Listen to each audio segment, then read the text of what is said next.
my name's Lauren Penny, performance coach from the Hockey Performance Academy. Today I'm going to be speaking to Dutch international hockey player, Olympian and EHL top goal scorer Jeroen Hertzberger from the Netherlands. We'll be talking about his journey to becoming an international hockey star and how he has overcome some of the obstacles that he's faced.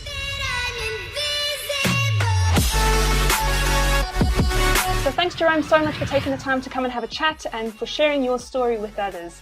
Perhaps if you could just give us a brief intro and tell us a bit more about yourself. Well, happy to be here, and I'm a Dutch hockey player. I'm from Rotterdam. I'm 32 years old, so I'm reasonably old, and I've been playing for Holland since 2007, so that's 11 years so far. And yeah, I'm actually still in the middle of everything. I had a little break for a year and a half out of the Dutch team, and yeah, I'm a father of 2 kids, and I've got a dog, and yeah, I'm training for the World Cup right now. So yeah, that's pretty much in a nutshell my story. And I'm a striker. I love to score goals. It's not the most important thing, but to be honest, it is important. it's important when you're good at it, right? Yeah, I guess. I mean, I guess every striker that says goals are not important, I guess they're lying. And just taking you back to your roots, how did you get started in hockey? Oh, it's kind of an interesting story because obviously in Holland hockey is really big. However, I grew up abroad. I was born in Holland, but first time I was introduced to hockey was when I lived in Vienna in Austria. And I was about 10 years old, which is reasonably late for Dutch kids to start playing hockey. And I actually was always a football player, and I pretty much did both till I was about 16. And then at the age of 16, my parents said maybe you should make a choice, and yeah, I chose for hockey.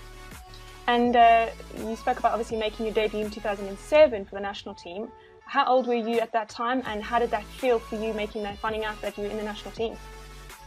Well, I was kind of young. I was only 21. Nowadays, 21 is late to make your debut. But back then, the average age in the Dutch team was very high. So I was the youngest with 21, and above me was someone who was 24. So I was really one of the young babies, and it felt amazing. I was pretty much the only one from my under 21 generation who got to go to the Beijing Olympics in 2008. So that first year was amazing. I came in November and I went to the Olympics in August. So wow, it was real quick. Yeah, it was real quick. What was that like for you going to the Olympics in such a short kind of space of time? Well, it was kind of unbelievable. Like I said, the generation I was in, I was actually never one of the best of my generation. In the under 18s as well, I actually got dropped from the Dutch under 18s because I just simply wasn't good enough, and it was true. And for some reason, from the age 18 to 21, I made huge steps. Not only physically, because I'm not very tall, but I thought it was important to be strong, so I did a lot of gym work. And yeah, I sort of turned myself from a midfielder into a striker, and yeah, I was doing well. I felt fit, I was quick, and I was scoring goals. And yeah, the coach said it was actually in the 10 months leading up to the Olympics, I was never a doubt. So it's actually a bit of a amazing story, and I'm so proud of it. So what do you think it took you from that point? What made you different, do you think, from obviously 18 and 21? What had to change for you, do you think? I think the step, especially in men's hockey, the step going from under 18s to seniors is a really big one, because physically the step is quite big. People underestimate it, and women's hockey, the step is a little bit smaller physically.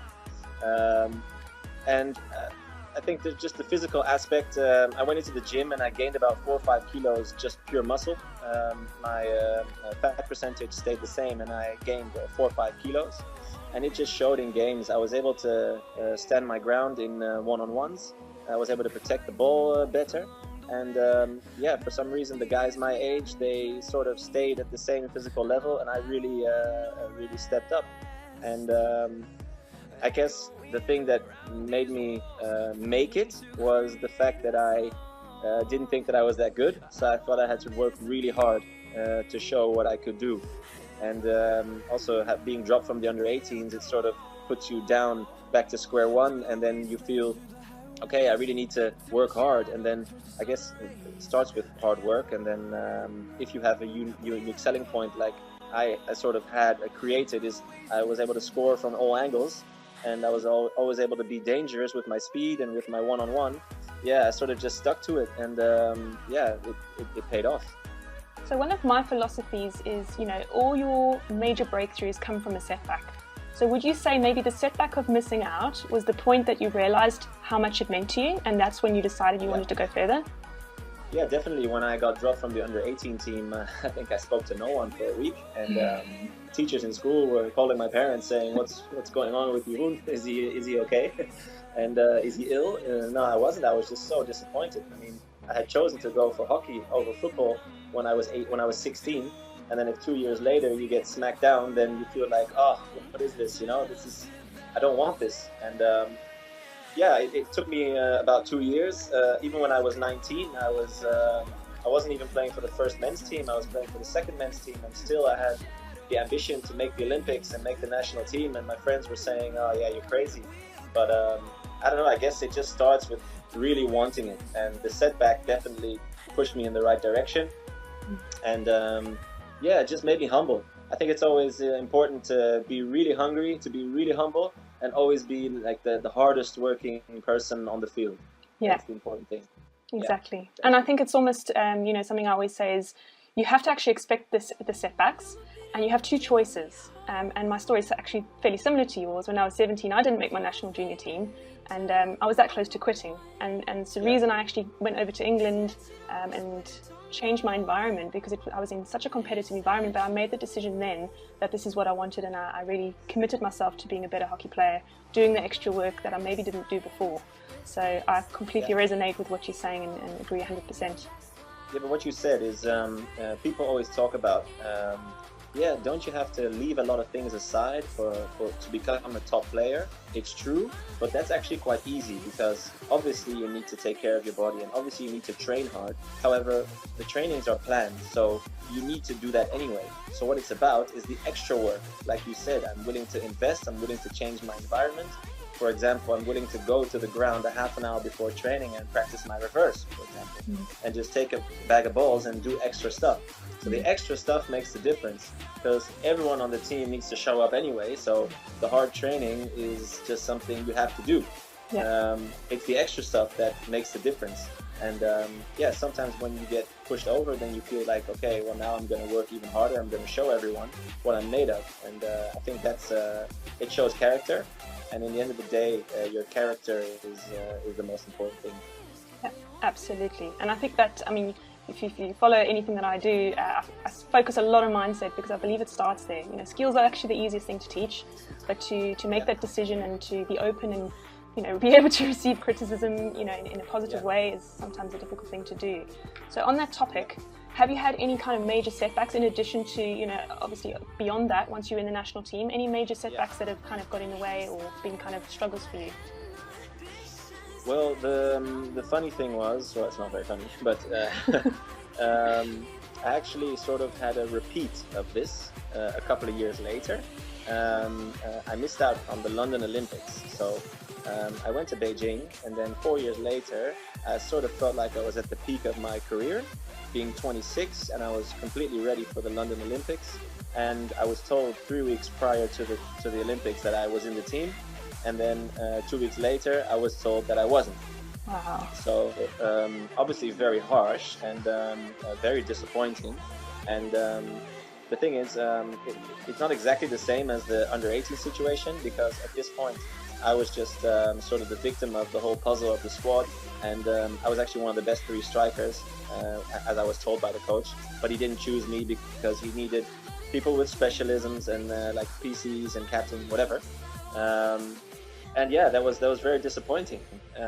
So what happened actually at 26 is, again, I got knocked down, and yeah, again, I could have said, well, screw this, I'm giving up.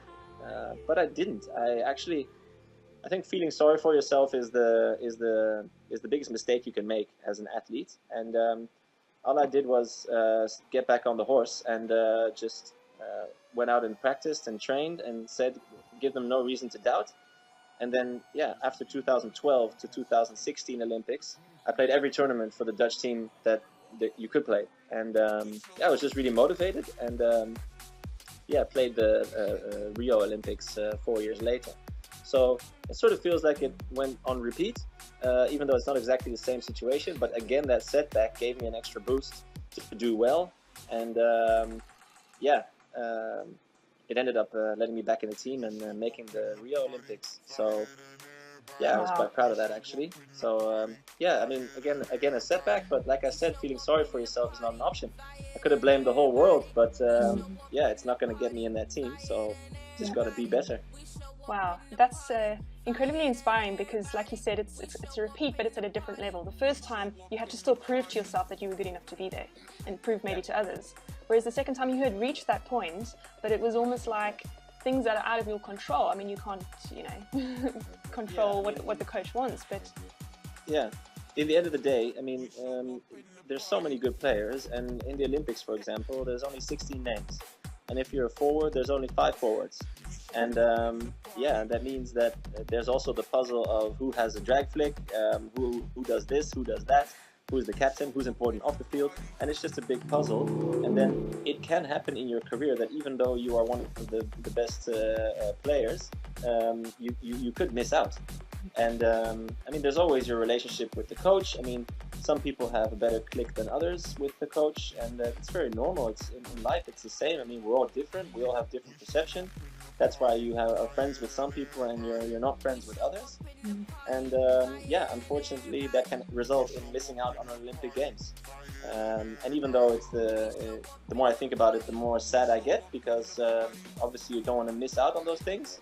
But then again, there's no perfect path going from A to B, playing all Olympics and then playing all caps and then getting some medals, getting some championships, and then quitting, hanging up the stick in the closet, and then growing old. No, it doesn't work like that. And maybe that's also the beautiful thing about it, that there's not one perfect path. And even though I missed out on the London Olympics, I'm still really happy with my career so far. But don't you think that's part of your journey, and it's probably what's excelled you to this point? Because I believe you're one of the top goal scorer in the EHL at the moment, which is quite a feat. You know, do you not think that it's kind of helped you to keep pushing? It could be, but then again, we'll never know. On the one hand, everyone always says to me, yeah, the year after you got dropped for London, you were so inspiring, and you were so quick, and you were so feisty on the field, and you were so aggressive, and you really wanted to show. But maybe if I played the London Olympics, I would have had that anyway. But yeah, I think on the one hand, I'm the type of person that when I'm done wrong and I'm a little bit angry, I tend to play better. And that's just because, yeah, I really know what I'm capable of. And if someone doesn't let me play or doesn't want me in the team, then I really want to prove them wrong. And I think that's a very good characteristic to have. I think your own pride is most important, because obviously you need to respect everything in life. You need to respect your opponents, you need to respect your coach, your teammates, you need to respect the game, referees, but most important thing is you need to respect yourself. You need to make sure that you're the one putting in all the hours and the work, and that's why you need to be angry if things don't go the way you want, because you're putting in so much time. You can't just let it slide. I mean, that's why also I hate losing, because put in so much time and then you lose a game because of stupid mistakes, then I think, come on. No, that's not the way we roll. So would you agree that the confidence and self-belief, that, because that's how I read it, is that knowing that you're good enough to be there but not getting the result or the outcome always is what drove you to want to prove a point, whether it's to yourself or to others? So how important was this mental part and this mental belief in your own ability? Well, it's very important, because what you see a lot is, for example, in club hockey, if you get selected for a national team, you get selected for certain reasons, so for certain qualities that you have. But then people show up in the national squad, and then they're a little bit scared to make mistakes, or for example, district, or what do you call them, state. And then people are scared to make mistakes, and then they don't do what they did at their club. So they don't play for the reason that they were selected. That's what I always tell young kids coming into the Dutch national team, is don't change the way you are. play like you play at your club, wherever you are, because that's you. If you go to a national squad and you go there not to make mistakes, then there's a big chance you won't make it. So I've just really held on to my own unique selling points. I knew from training what I was capable of, what kind of shooting I could do, what kind of scoring I could do, and how I could eliminate. And that just gave me the confidence to go out and do it and do it and do it. So it's important to know and understand your strengths and what you bring. Definitely. I think it's more important even to excel in your own strength than it is to maybe work really hard on the things maybe you're not so good at. Yes. Because it's more important to find a way to put yourself in the position to do what you're good at. So, for example, if you have a really good reverse, but your forehand is not as good, obviously you need to practice your forehand, but don't forget your backhand, because your backhand's amazing. So find a way to end up shooting on your reverse or backhand, however you call it, as much as you can, because that's what you're good at. Exactly. So maximize your strengths is what you're saying. Maximize your strengths, and try and minimize your weaknesses, I guess. And then I think you can come really far. But yeah, it starts with self-belief. You need to really believe that you can. I mean, obviously not everyone is as secure, or some people might be more insecure in certain situations. And sometimes you're nervous, sometimes you're scared. That's fine. But you always need to remember why you're here. And that's because you want something. Yeah. So you've given a lot of advice there. As a summary, what would you say makes a great hockey player? Wow. I think a great hockey player knows what they're capable of. A great player always knows that he or she needs to be a constant threat. So my target was always to step on the field and to be a constant threat. I always wanted the people on the field, the coaches, and even everyone in the grandstands to think, whenever I get the ball, oh wait, now we got to watch out because something's going to happen. And that's just something, if you do that, then you expect the most of yourself. It doesn't mean, obviously, that every ball you get, you need to go and do crazy and go as a mad guy. But I think you need to realize that a constant threat, amazing players and good players are a constant threat. And I think that's the most important thing.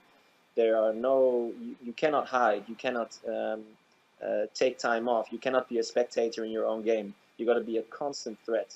And that's what I think makes a really good player. Wow. Yeah. So again, working a lot with people in the mental game, what I see from that is focusing on what you can do rather than avoiding the mistakes.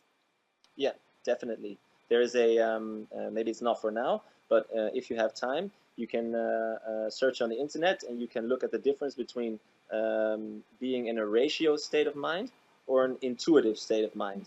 And usually the intuitive state of mind is the one where you actually just go out there and do, and you don't think.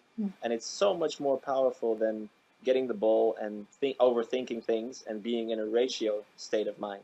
Yeah. That's quite interesting, and I think about that a lot. But maybe that's for our next session. Got to quieten that inner critic, the logical side of the brain, which operates slower. Absolutely, 100% definitely. agree. So on this question, maybe it's more of a summary question, because I'm sure there's a lot of parts to it, but what do you think the Netherlands men's team needs to focus on in order to start winning more goals? I think if you look at the tournaments where we were successful, balance in the squad is really key. So not only off the field, but also on the field, the balance in the team, not only hierarchy, but also just the right balance between attacking together, defending together. I think in this case, looking at this World Cup, we are getting a lot of circle entries with this team, and we just need to start converting more.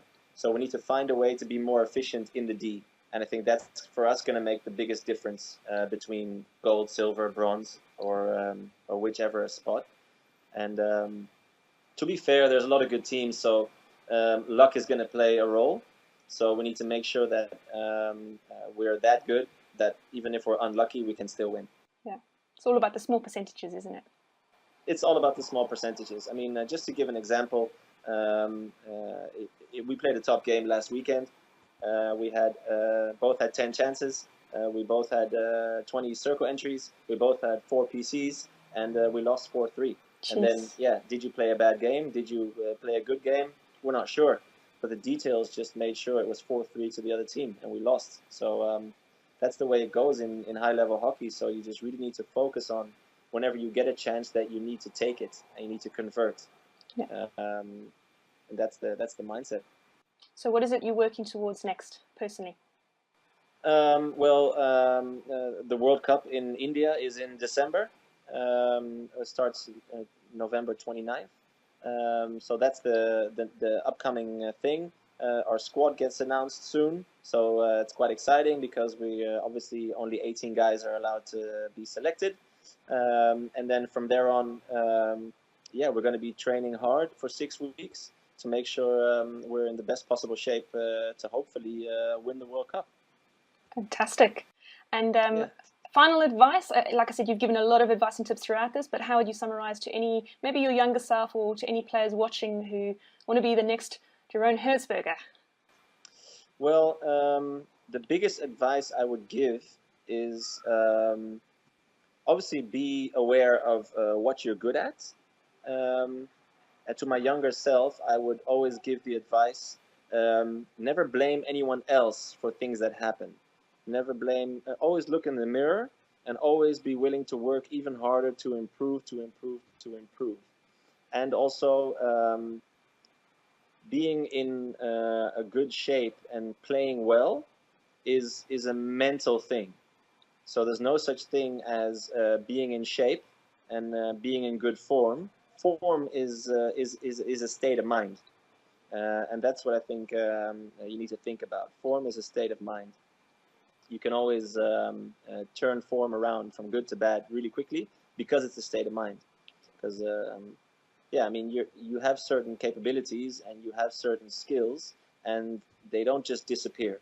So it's just a state of mind whether you execute them well or you don't. And that's what I would tell my younger self. Yeah. If you've done it before, why not do it again? Yeah, exactly. Fantastic. So you've just launched a new YouTube channel, which is fantastic. Yes. So tell us a bit about that. Well, I'd really like to share my ideas on certain skills. So I'm making tutorials on how to do different hockey skills, shooting, receiving, penalty strokes, penalty corners, drag flicks, everything. Besides that, every other week I'm visiting another top player just to find out what their skills are and what their life is about. And so I'm mixing up the tutorials with the episodes. And so it's 1 week, one video a week. And I just got started 6 weeks ago. So hopefully get a lot of people to jump on the train and subscribe. So how can people subscribe? What is the best way to follow you? What you can do is you can go to YouTube and search for Hertzberger TV. That's the name of the channel. And then you can simply subscribe, or you can go on my Instagram where you can follow me, also Hertzberger TV, and then you can find the link in the bio, and then subscribe as well. So you can follow me on Instagram, and then you can subscribe on YouTube. Fantastic. Make sure that you guys check it out. Some awesome content on there. And thank you so much for your time. I really appreciate taking time out to have this chat and inspiring others with your story. Thank you very much. Thanks for having me. And if there's any questions, please send me a message on Instagram or comment below, and I'll try and answer everything I can. Thank you so much.